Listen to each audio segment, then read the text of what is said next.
Kamusta mga idol? PBA update muna tayo.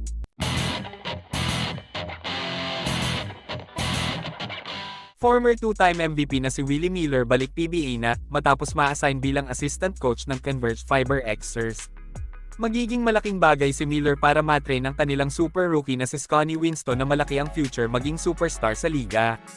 Si Willie Miller ay nakilala sa PBA dahil sa kanyang mga acrobatic shot at hang time move. Nasungkit din niya ang kauna-unahang MVP award sa PBA noong 2002 nang naglaro siya sa Red Bull Thunder. Naging kontrobersya pa nga ang pagkapanalo niya ng prestihiyosong award na yun dahil tanging siya lang ang nag-MVP nang hindi man lang nag-average ng double digits sa buong season. Hindi din siya nakatanggap ng Best Player of the Conference award nung season na yun kaya madami ang nagtaka sa pagkapanalo niya ng MVP award. Naging top overall pick din si Miller noong 2001 PBA draft pero natalo sa pagka-Rookie of the Year kay Mark Kagiwa. Madaming team na din ang napaglaruan niya sa PBA kaya naman hindi kataka-taka kung bakit siya napiling kuhanin ng Converge bilang assistant coach. Inamin din ni Miller na napaka-istrikto niya sa pagko-coach mga idol. Matatandaan na isa siya sa mga sumang-ayon sa ginawa ni Marikina head coach Elvis Tolentino na disiplinahin ang kanyang player sa pamamagitan ng panununtok sa dibdib. Sinabi ni Miller na isa lang daw itong paraan para matuto ang mga player sa pagkakamali nila. Ayon pa nga daw sa kanya nangungutos pa nga daw siya ng mga player na tinuturuan niya sa basketball. Magawa naman kaya niya ito sa mga players ng Converge? Anong klaseng pagdidisiplina kaya ang gagawin ni Miller lalo na at ang tuturuan niya ay isang top rookie na naglaro sa LaSalle Green Archers?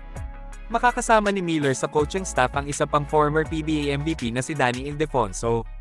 Si Danny ay naatasang i-develop ang kanilang center na si Ryan Arana matapos nitong makitaan ng potensyal na maging susunod na superstar kapag nawala na sa liga si Junmar Fajardo. Napakalaking impact ang tandem ng dalawang former PBA MVP na ito mga idol dahil siguradong mahahasa ng husto ang mga player ng Converge. Siguradong katatakutan na ang Converge ngayong bagong season ng PBA dahil sa pagkadagdag ni Miller sa coaching staff. Maliban dito, paniguradong hindi na sila mabubuli pa ng mga powerhouse team dahil nakikita natin na may sariling diskarte sila sa pagdevelop ng mga basketball players nila. Malaki din ang tsansa ng Converge na makapasok sa PBA playoff dahil sa paghina ng lineup ng TNT dahil sa pagkawala ng ilan sa kanilang mga superstar kagaya nina Mikey Williams at RR Pogoy. Sa iba pang balita, na-injured na naman ang veteranong player ng SMB na si Vic Manuel.